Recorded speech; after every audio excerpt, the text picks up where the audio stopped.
जुड़ा हूं आपसे महम 24 क्षेत्र से। और महम शहर के अंदर भारतीय जनता पार्टी के प्रत्याशी दीपक हुड्डा जी लगातार 3 दिन से डोर टू डोर कर रहे हैं, हर घर जा रहे हैं, हर मतदाता को सरकार की खूबियां बता रहे हैं। और एक खिलाड़ी जो भारतीय कबड्डी टीम की शान, जो महम क्षेत्र के अंदर गली गली घूम रहे हैं। भाई साहब नमस्कार। नमस्कार भाई। किस प्रकार का लोगों का सहयोग देखने को मिल रहा है?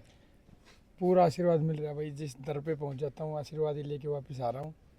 इससे ज़्यादा सहयोग तो और क्या चाहिए।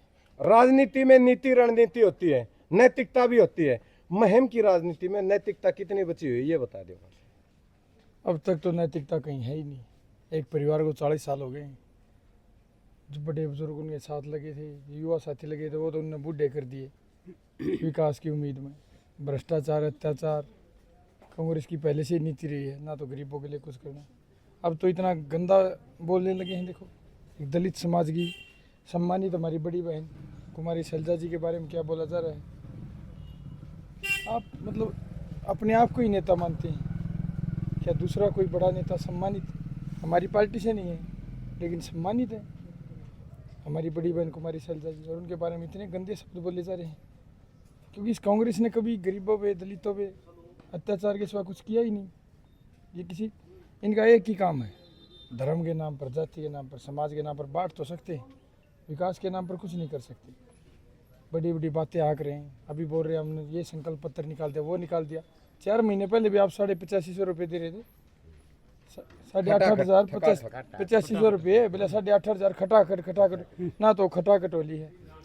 सिर फोड़ेंगे उस खटाखट का, झूठ बोले जहाँ रोज रोज जनता को पागल बना रहे हैं। अब इतने लाख करोड़ का बजट दिखा दिए, ले आओगे कितने को पूछने आओ सेंटर में हमारी सरकार, हमारे प्रधानमंत्री मोदी जी सेंटर में। अरे सरकार हमारी बनने जा रही तीसरी बार, जनता को गुमराह कर रहे हैं। पहले लोकसभा में गुमराह कर दिया, अब हमारा इंडिया गठबंधन की सरकार आ जाएगी। 100 की सीट नहीं पकड़ी थी, ये फिर वह हालत होनी है। इतनी योजनाएं हमारी सरकार ने, तो आदरणीय मुख्यमंत्री जी ने कह दिया, नायब सिंह सैनी जी ने 2100 रुपये हर गृहिणी को। कॉलेज में पढ़ने वाले हमारी बहनों को स्कूटी, 10 लाख आयुष्मान की सीमा बढ़ा के 10 लाख कर दी है। गरीब आदमी के लोग दिन रात काम पे काम हो रहे हैं। 25,000 भर्ती इन्होंने अटका रखी है कांग्रेस ने। वो केस लगा के बार बार RTI लगा देते हैं। सैनी जी ने ये बोला कि शपथ लेने से पहले भर्ती करूंगा। आप कई महीने से इस मैदान के अंदर रुके हुए हैं। हाँ जी, महम क्षेत्र की गली गली घूम चुके हैं। बिल्कुल। आप खिलाड़ी के तौर पर और एक नशे के खिलाफ आपने अभियान चलाया, गेम ऑन नशा गॉन। लेकिन फिलहाल आप रात में भी निकलते होंगे, दिन में निकलते होंगे, गलियों में युवाओं और बुजुर्गों की वो दशा क्या दिखाई दे रही है जहाँ पर दीवारों के हाथ लगाते हुए व्यक्ति चलते दिखाई देते हैं? भाई साहब, मैंने पिछले 5 साल से खेलों को बढ़ावा देने के लिए और नशे के प्रति एक जागरूकता चलाने के लिए एक अभियान चलाया अपना। खेलेगा बाहर, जीतेगा बाहर, गेम ऑन नशा गॉन। मैंने कोरोना काल में भी तकरीबन 200 गांव में किट दी थी। इसी साल फिर मैंने फरवरी से दोबारा शुरुआत की। सैकड़ों गांव, तकरीबन 500-600 गांव में गया। मैं अकेला महम नहीं, कोई बोले महम। मैंने झज्जर में भी दी, पूर्वोत्तर शहर में भी दी, सोनीपत भी नहीं, गया। जिस प्रकार चुनावी माहौल में नशे का जो ग्राफ बढ़ रहा है, देखो वो तो महम का बड़ा मुद्दा था, इसलिए मैंने गांव में खेल प्रतियोगिता कराई इसी बैनर के नीचे कि खेले भारत, जीते भारत, गेम ऑन नशा गॉन। और महम में तो इतना ग्राफ बढ़ गया है, एक बड़ा पूंजीपति, बड़ा ठेकेदार, समाज सेवी अपने आप को बोलता है, हर रोज़ इस महम के गरीबों, युवाओं और जो हमारे गरीब तबके इंसान है ना, वो फिलहाल इस चीज़ को सोच नहीं रहा कि वो ये भविष्य उनके बेटों का, उनके पोता पोतियों का ख़राब हो रहा है। हर रोज़ वो पूंजीपति उनको दारू की बोतलें बड़ी संख्या में पैसे दे रहा है। वो इस नशे के साथ वो नहीं जा रहे, वो पूरा परिवार उस नशे में जा रहा है। पूरे परिवार को वो खड्डे में डाल रहे हैं नशे के में। और ये नशा दिन रात, जैसे अब तो रात तक, देर रात तक प्रचार होता है, तो सड़कों पे काफ़ी भारी संख्या में आप नशे के देख सकते हैं। लड़ाइयाँ, झगड़े, बाइकें गिर रही हैं नशे में, एक्सीडेंट कर रहे हैं बच्चे। ये सब उस पूंजीपति की देन है। और कांग्रेस वालों को सबको पता ही है। ये नशे के प्रति जो अभियान है पूरे महम विधानसभा के लिए बहुत बड़ा है। क्योंकि मैंने उन माताओं को रोते हुए देखा है जो दिन रात अपने पति और बिल्कुल छोटे छोटे युवा साथी जो उनके बेटे नशे में रहते हैं, वो माताएं सोचती हैं कि मेरे घर का आगे क्या होगा, मेरे बेटे का क्या होगा। ये उनकी आत्माएं जो दिन रात रो रही हैं। इसलिए मैंने नशे के प्रति अभियान चलाया था। और अगर इस मुहिम की जनता ने अपना आशीर्वाद ऐसे ही बरकरार रखा जिस तरह से चल रहा है, तो विधायक बनने के बाद हर उस घर की उम्मीद पूरी करूंगा जो चाहता है कि मेरा बेटा, मेरा पति इस नशे से दूर रहे। दीपक हुड्डा, एक सेलिब्रिटी बाद में अब फिलहाल राजनीतिक रूप से आप साधारण व्यक्तित्व के हिसाब से, सौम्य और सरल स्वभाव के व्यक्तित्व के हिसाब से आप लगातार जनता के बीच जा रहे हैं। राजनीति में साम दाम दंड भेद सभी चीज़ों का इस्तेमाल हो रहे हैं, कहाँ सामना कर पाओगे? मैं जब ना तो मैंने किसी से टक्कर करनी, ना किसी के लिए सामना करना, जनता फैसला करने वाली।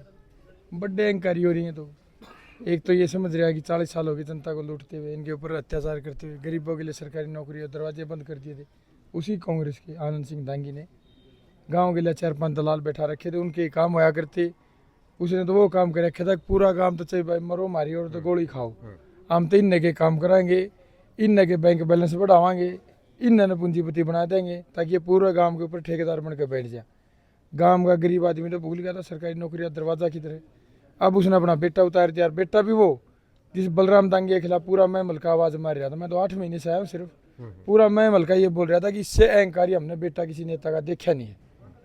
और इसी महमल के सभी सम्मानित सरपंच साथी, मेरे बड़े बुजुर्ग भी होंगे उनमें, उन्होंने पिछले महीने, या आप भी बोल रहे पूरा महम को पता है, लिख के कांग्रेस के सबसे बड़े हरियाणा के नेता को लिख के भेजा था कि अगर महम विधानसभा में बलराम दांगी को टिकट दे दी तो हम इसका विरोध करेंगे, हम इस भ्रष्टाचारी अत्याचारी को बिल्कुल सहन नहीं करेंगे।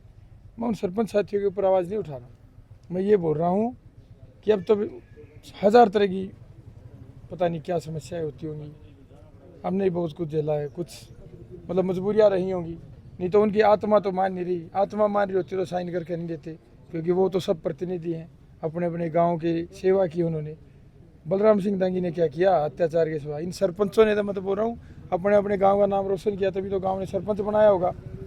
अगर गांव ने सरपंच बनाया था, कुछ ना कुछ सोच के बनाया इनको, और एक बार इन्हें लिख के दे दिया तो बढ़िया काम कराया था। मत ये अत्याचारी का खुलासा कर दिया था, हो जाती है। अब तक मुहिम में जब से चुनावी माहौल बने रहे हैं, कमल का फूल नहीं खिल सका, कितनी उम्मीद है आपकी बार कमल का फूल खिलाने की? मेरी तो उम्मीद कई दिन से जनता ने पूरी ही कर दी है।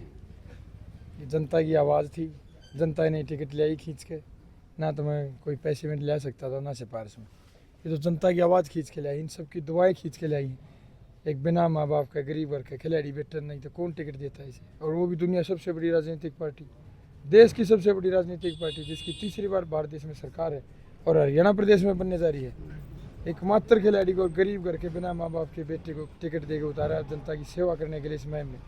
अब तो मुहिम की जनता के हाथ में है, इन्हीं पूंजीपति और पैसे वाले ठेकेदारों के पास रखनी है या सेवा करने के लिए अपने बेटे को उतारना है मैदान में, जो दिन रात आपकी सेवा करेगा और आपको कभी निराश नहीं होना पड़ेगा। दिन रात जहाँ बोलेगा वहाँ भागा भागा आपके बीच में आएगा। धन्यवाद।